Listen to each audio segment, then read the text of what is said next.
নির্বাচনী পরীক্ষায় অকৃতকার্য হওয়ায় শেরপুরে ডাক্তার সেকান্দার আলী কলেজে আসন্ন এইচএসসি পরীক্ষায় অংশ নিতে পারছেন না ১৩৬ জন শিক্ষার্থী। কর্তৃপক্ষের এমন সিদ্ধান্তে আন্দোলনে নেমেছেন শিক্ষার্থীরা। বলছেন কলেজ শিক্ষকের কাছে প্রাইভেট না পড়ায় ফর্ম পূরণ করতে দেওয়া হয়নি তাদের। আর অধ্যক্ষের দাবি, কলেজ সভাপতির অনুমতিতেই এমন সিদ্ধান্ত। শাকিল মুরাদের তথ্য ছবিতে প্রতিবেদন। এবারের এইচএসসি পরীক্ষায় অংশ নিতে ফর্ম পূরণের দাবিতে আন্দোলনে নেমেছেন ডাক্তার সেকান্দার আলী কলেজের শিক্ষার্থীরা। ৬০০রও বেশি শিক্ষার্থী নির্বাচনী পরীক্ষায় অংশ নিয়ে পাশ করে ৪৬৬ জন।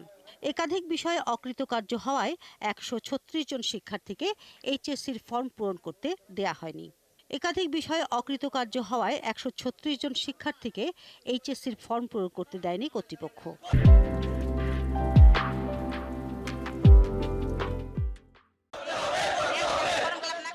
অকৃতকার্য শিক্ষার্থীদের অভিযোগ, কলেজের শিক্ষকদের কাছে প্রাইভেট না পড়ায় তাদের ফেল করানো হয়েছে। অথচ অন্যান্য কলেজে ২ বিষয়ে অকৃতকার্যদেরও ফর্ম ফিল আপের সুযোগ দেওয়া হয়েছে। কলেজ অধ্যক্ষ বারবার আশ্বাস দিয়েও শেষ সময়ে ফিরিয়ে দেয় অকৃতকার্যদের। প্রিন্সিপাল স্যারের কাছে আসলে বলে ডিসির কাছে যাইতে, ডিসি স্যার গেলে বলে প্রিন্সিপাল স্যারের কাছে যাইতে। যে কোনো কলেজে 4টা 5টা 6টা সাবজেক্ট ফেল করার পরেও স্যারেরা তাদেরকে সুযোগ দিয়েছে। স্যার বলছে যে তোমাদের যারা এক সাবজেক্ট আছে তাদের হবো, আর যারা 2 সাবজেক্ট 3 মাসে তারা হবো না। সে যদি আমাদের দায়িত্ব নিতে না পারে তাহলে প্রিন্সিপালের পদক্ষেপ থেকে সে উঠে যাক। আর অভিভাবকরা বলছেন নির্বাচনী পরীক্ষার ফলাফলে এমন বিপর্যয়ের দায় কলেজ কর্তৃপক্ষের।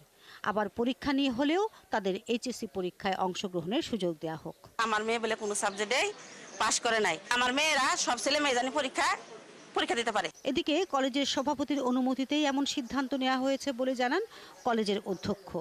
আর কলেজ পরিচালনা কমিটির সভাপতি জানান, এই নিয়ম শিক্ষা বোর্ডের।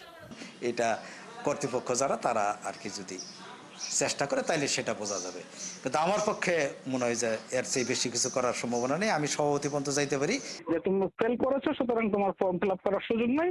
এটা বোর্ডের নিয়ম আইন, এটা এই অনুযায়ী তোমরা হচ্ছে যে মানে আগে ভালোভাবে পড়াশোনা করে পরের বছর পরীক্ষা দেবে। আগামী 30শে জুন অনুষ্ঠিত হবে এইচএসসি পরীক্ষা। রবিবারের মধ্যে যৌক্তিক কোনো সমাধান না হলে বৃহৎ আন্দোলনে যাবার ঘোষণা দেন শিক্ষার্থীরা। শিল্পী মহলানবিশ, ৭১।